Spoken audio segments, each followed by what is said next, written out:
Good morning, Mr. Fugelsang. How are you?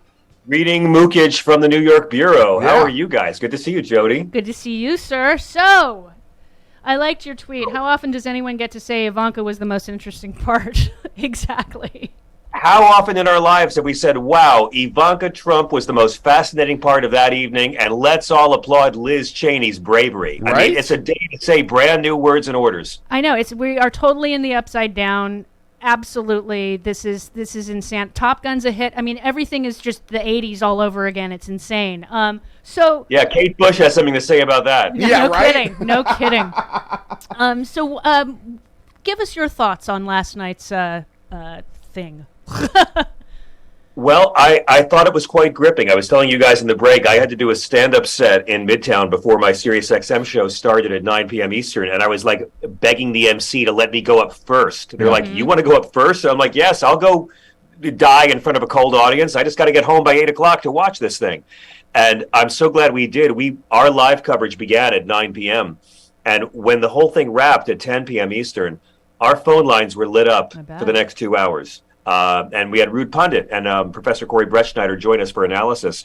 It was fascinating. It did not have the fireworks level bombshells that maybe J.D. Raskin led people to believe Night 1 would have, but they did something much more important. I thought it was a great...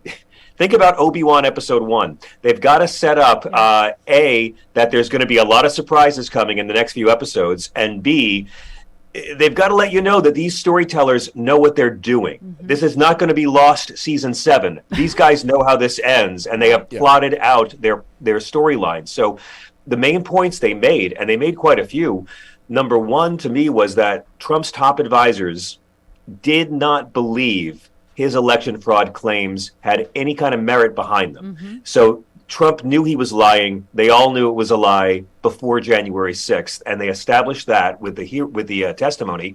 And number two, and this was interesting, that the Proud Boys and the Oath Keepers were clearly colluding with high-ranking authorities. And the fact that we found that out last night, 2 days after Oath Keepers members were indicted by the feds. Proud Boys. It's not a coincidence. All of this is completely related. They established in one night, without any kind of fanfare, his lies provoked the violence. He was corruptly trying to replace the attorney general, so with somebody who would spread his lie. We already knew he was pressuring Pence to lie. They illegally were pressuring state legislators to change the results. They were telling the officials in states like Georgia to lie or create false electors. And that Trump was leading the mob. He summoned them. He directed them. He made it all happen. And he didn't take any action for hours to stop the violence. All of that was established last night. And the next few hearings for the next 2 weeks are going to be evidence of it. And then we'll see if anyone can wake up Merrick Garland. I think he's listening. Glenn Kirshner makes me feel better when he talks about, he's like, because I know he knows the inner workings of that, so I feel better. The Veruca Salt. Glenn was on my show too. Glenn talked about I agree with you. They know what they're doing. And Merrick Garland, when he was doing like the Unabomber case or the Oklahoma City bomber case, there were no leaks. He got all convictions.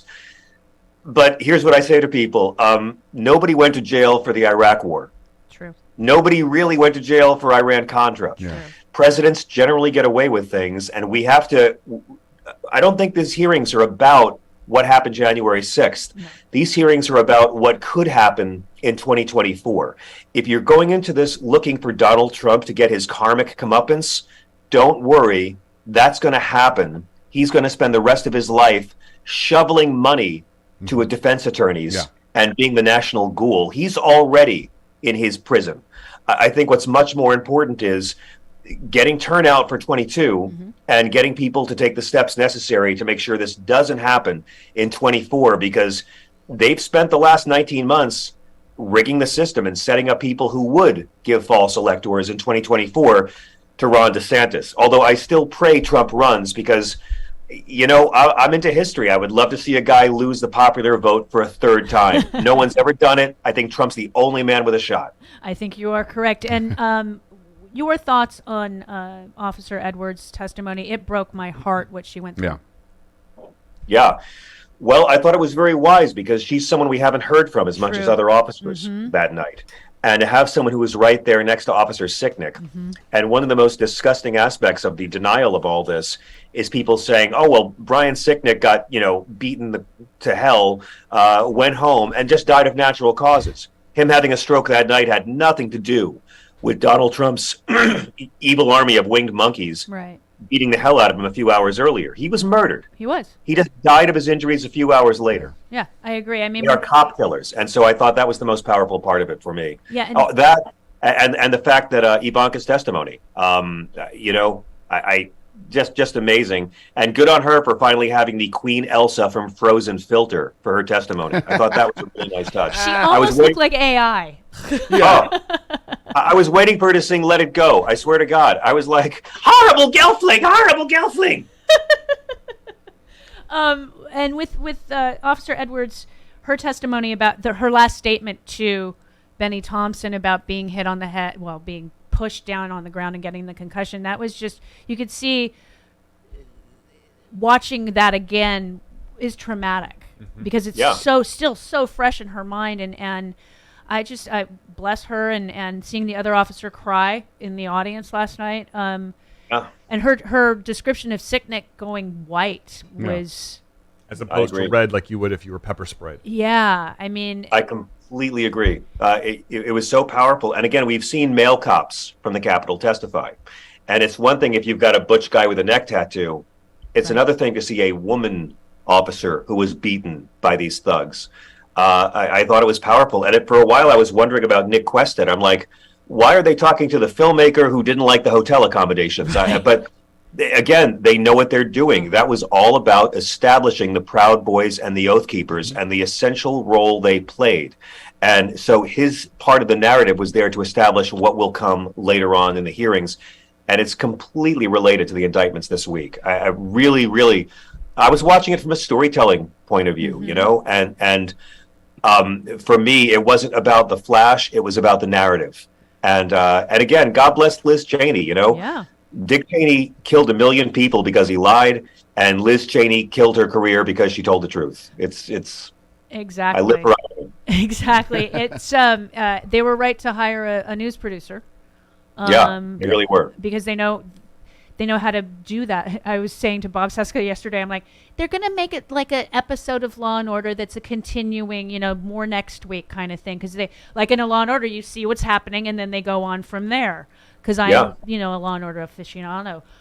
That's where I got my law degree. Now, rumor has it that Secretary of State Raffensperger might be testifying to the committee. There are 3 reports. Politico and the Atlanta Journal are saying that he might testify. I think that will be excellent for Fani Willis. What do you think? I think it would. And I'm glad you brought her name up because I think she's a real hero here. I mean, we know election fraud was committed because we all heard it on tape over a year ago.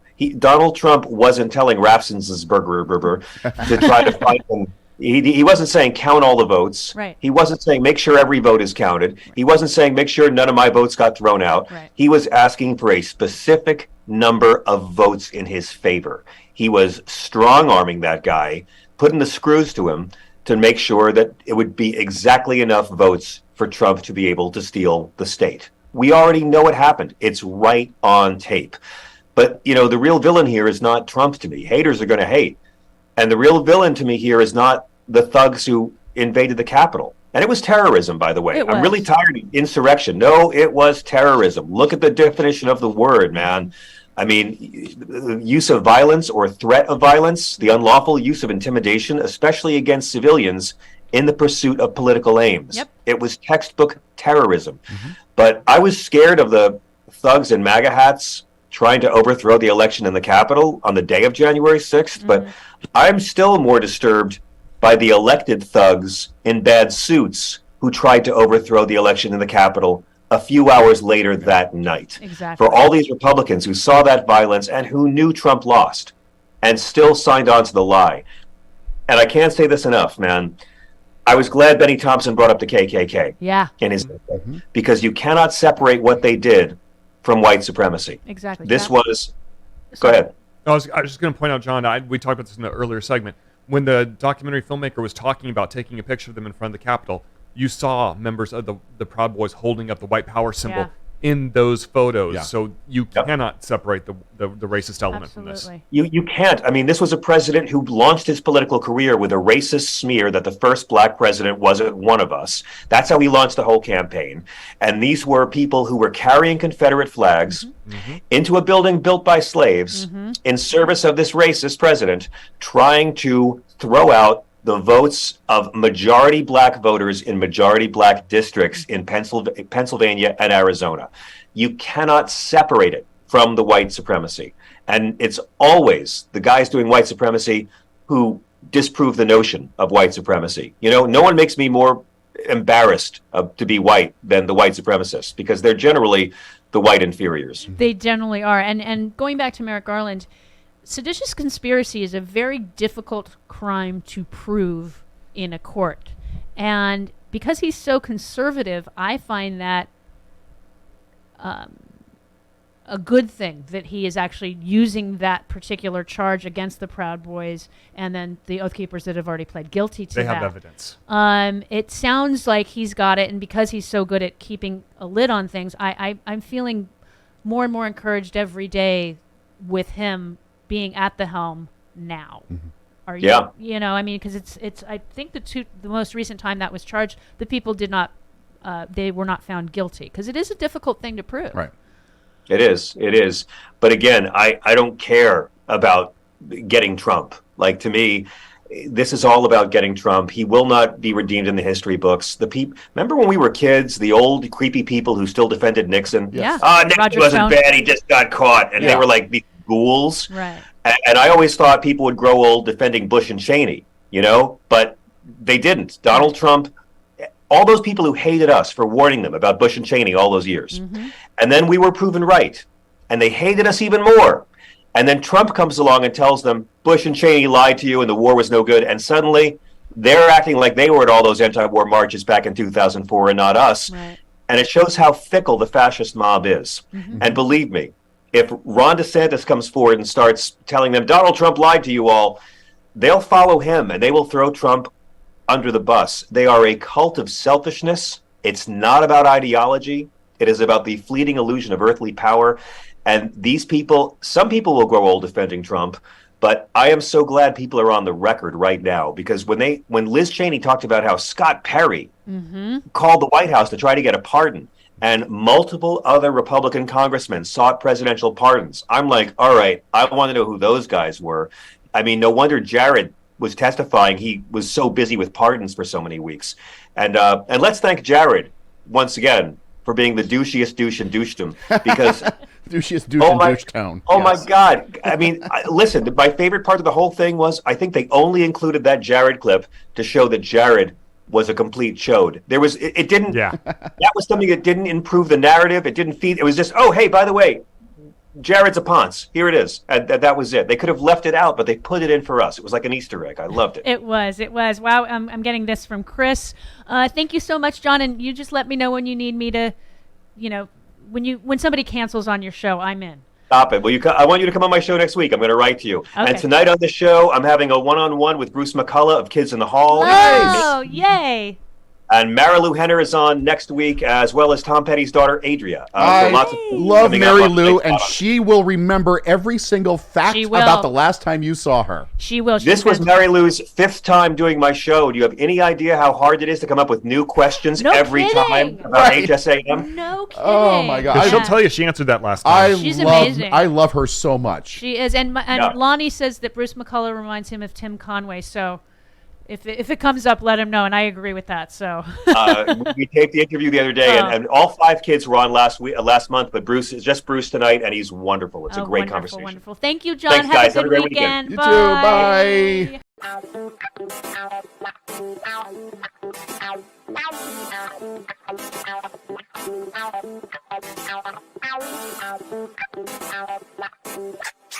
Bye.